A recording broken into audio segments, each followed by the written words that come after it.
There's a storm brewing in Berea, Ohio. Not one of weather, but of willpower, of talent being suppressed, of futures being decided behind closed doors, and of one rookie quarterback who may already be too big, too good, and too ready to be ignored. The Cleveland Browns are once again at the epicenter of quarterback controversy. But this time, it's not about busts or bad contracts. It's about Shedeur Sanders, a fifth-round pick who came into training camp as a developmental prospect and has instead turned into the most talked about, most polished, and by far the most effective quarterback on the field. If you're into the real story and all the messy twists they don't show on highlight reels, go ahead and subscribe. And if you're sticking around to see how this Browns QB chaos plays out, you should definitely be subscribed. Field. And yet, somehow, Shedeur remains buried on the depth chart, stuck on scout team duty, left to mimic other quarterbacks in practice while Gabriel, despite underwhelming performances, continues to receive the lion's share of first-team reps. You could call it a slow burn, but that would be generous. This is a full-blown slow-motion meltdown. The performance gap that can't be denied. Let's get to the numbers.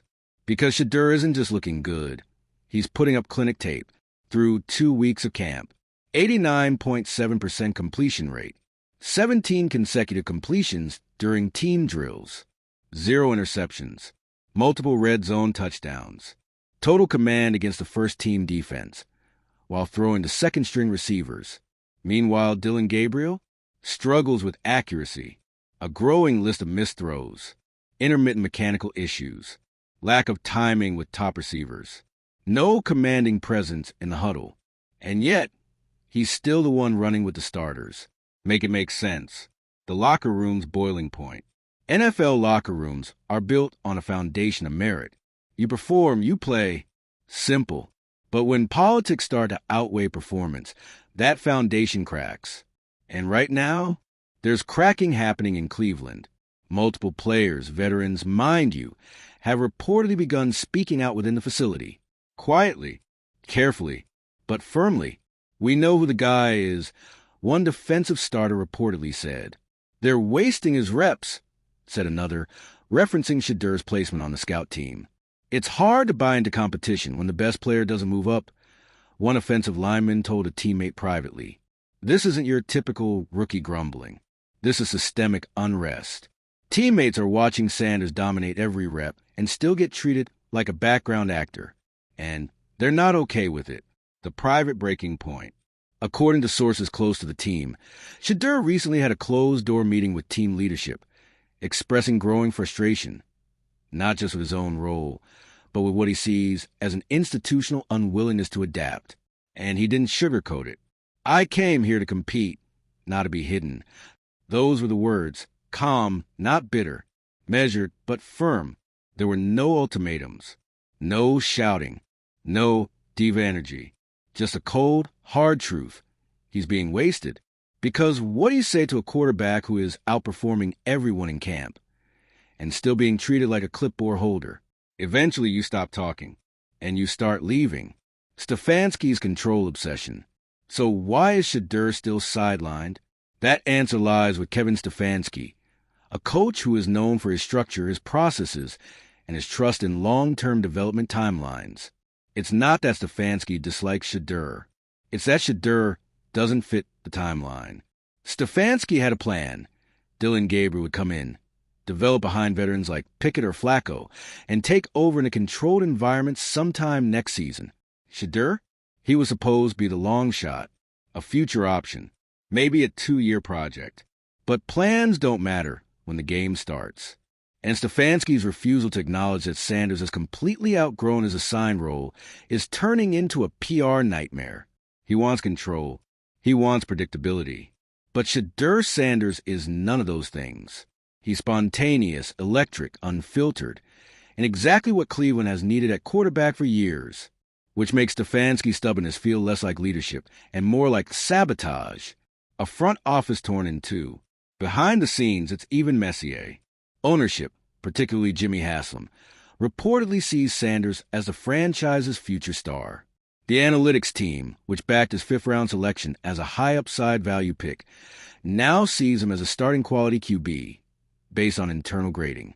But Stfansky and his tight inner circle, still clinging to Gabriel. The result is a split organization.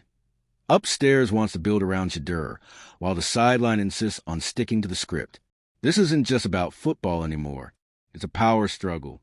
And stuck in the middle of it, the best player on the field. A franchise on the brink again.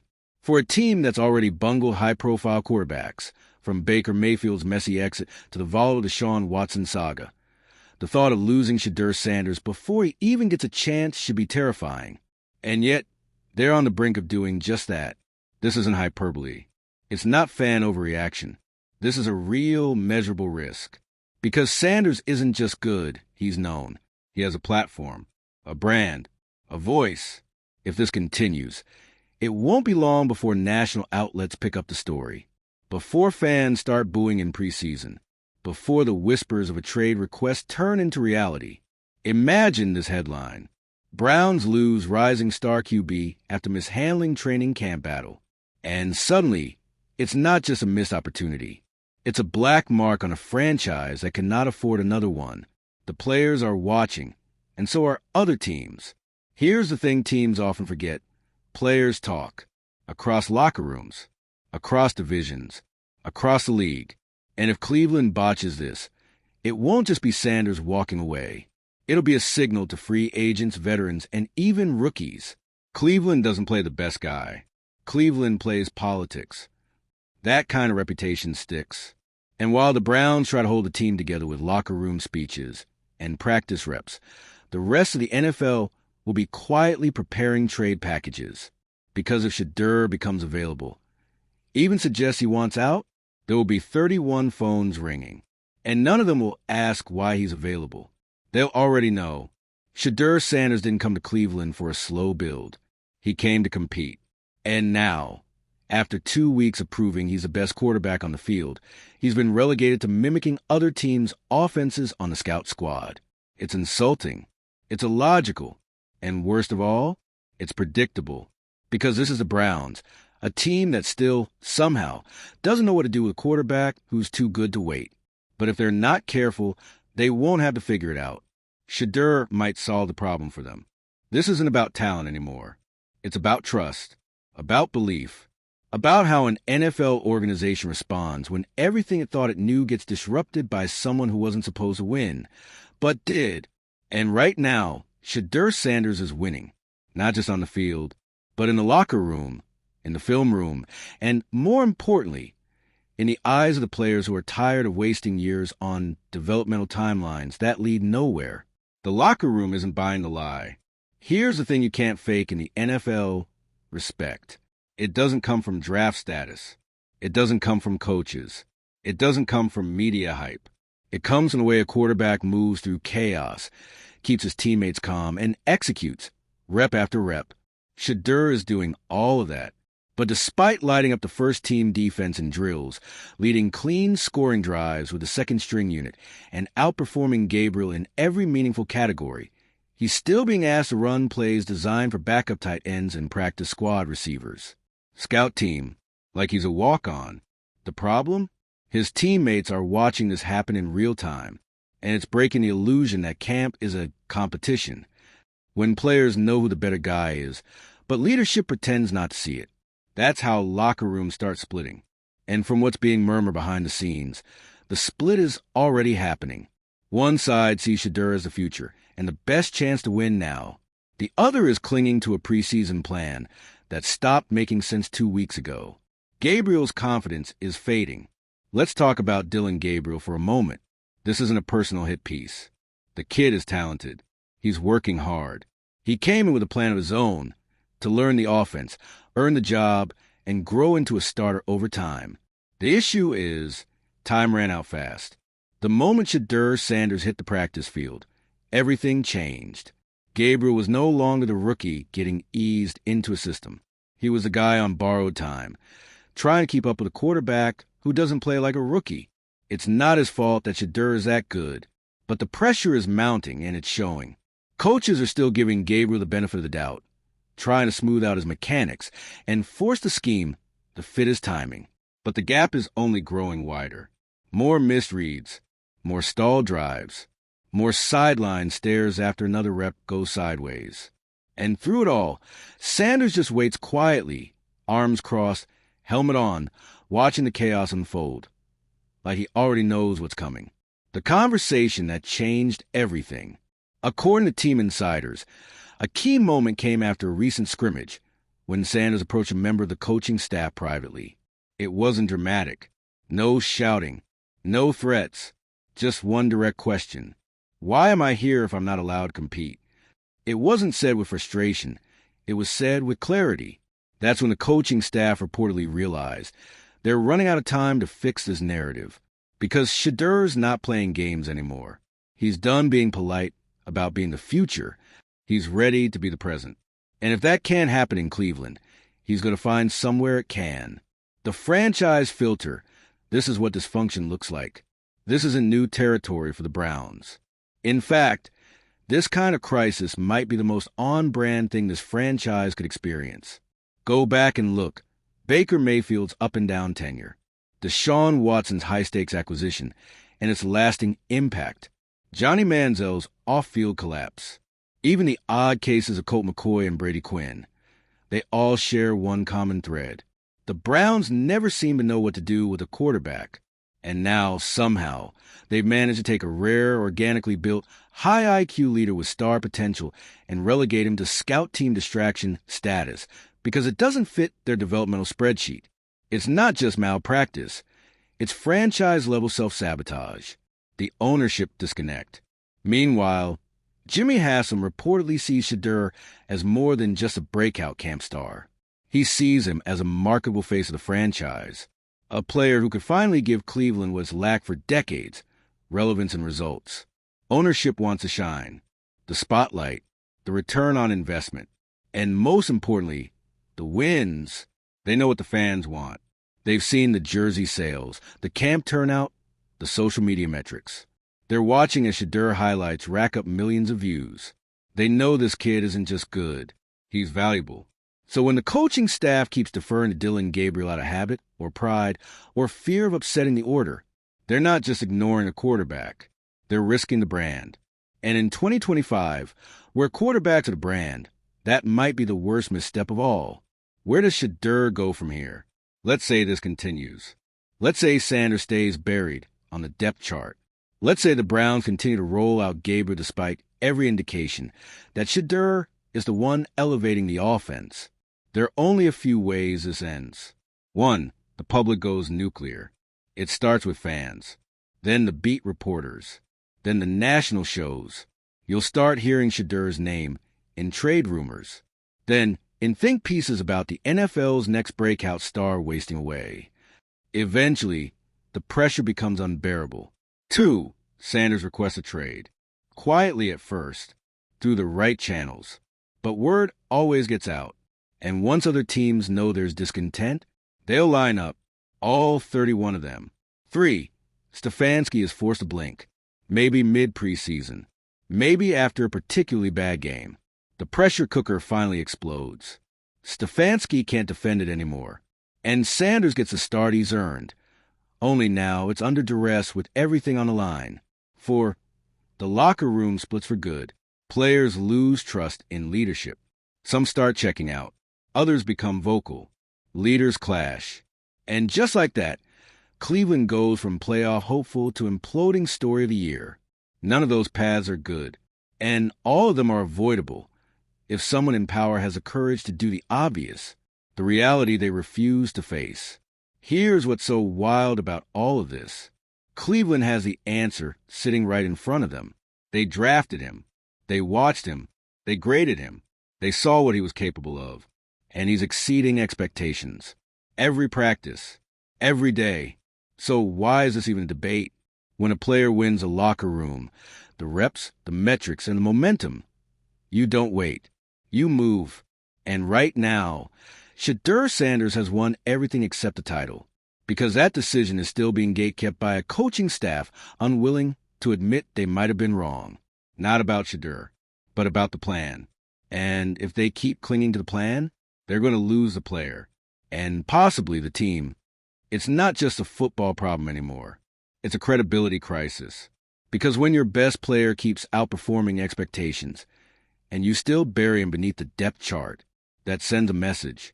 And not just to Shedeur Sanders, but to every player in the locker room, every staff in the building, and every executive upstairs trying to keep the seams from splitting wide open. The message? Merit doesn't matter here. And once that becomes the unspoken truth, it's not just the quarterback room that breaks. It's the culture, the Browns' core conflict, pride versus proof. Let's strip this down to its simplest terms. There are two quarterbacks. One was a third-round pick, touted as a moldable prospect, solid college resume, but a player expected to need time. The other was a fifth-round value pick with a massive spotlight, questions about his style, but undeniable charisma and production. And now, 2 weeks into camp, the player with fewer reps, lower draft capital, and the bigger spotlight has clearly outplayed his competition against better defenders, with lesser weapons and under more scrutiny. But he's the one running the scout team. So what is Cleveland really protecting? Because it's not just about staying the course anymore. It's about protecting egos, coaching egos, front office egos, the idea that they knew how this would go and won't admit they were wrong, even when an entire building can see otherwise. That's the kind of pride that ruins teams. And the longer it's left unaddressed, the more damage it causes. Shedeur isn't just winning. He's controlling the room. Ask anyone who's been around a real franchise quarterback, and they'll tell you the same thing. It's not about the arm. It's not about the stats. It's about control. Control of the huddle. Control of the tempo. Control of the emotional heartbeat of the team. And that's where Shedeur has already passed the test. In drills, he calls out protections with the clarity of a veteran. In walk-throughs, he's asking questions most rookies don't even know they're supposed to ask. In team meetings, he stays behind a review tape, not to show off, but because he's obsessed with getting better. And the effect is rippling. Receivers run sharper routes when he's under center. Linemen lock in quicker. Even the defenders tighten up, because they know he'll burn them if they don't. That's not hype. That's gravity. And it's the kind of gravity you build around, not bury. The coaching staff's tightrope. Kevin Stfansky is in a near impossible spot. On one hand, he's built his entire approach on stability and discipline. He doesn't want to get swept up in hype. He wants to develop quarterbacks at a pace he believes in. On the other hand, the guy he was planning to slow play into the system just leapfrogged the depth chart in every practical sense. And now, the pressure is mounting, not just from above, but from within, because it's not just the players asking why Shedeur isn't getting more first-team reps. It's the assistant coaches, the analysts, the position groups who work with both QBs and see the disparity firsthand. The problem for Stfansky is, if he pivots too fast, he looks inconsistent, but if he holds the line too long, he looks incompetent. And this is the tightrope that bad organizations fall off of every year. The truth is, Stfansky never expected Shedeur to be this good, this fast. And now he's scrambling to keep a lid on a situation that's already blown off the hinges. The vets are making their choice. It started as quiet observations, muted nods of respect, private praise. Now, it's starting to get loud.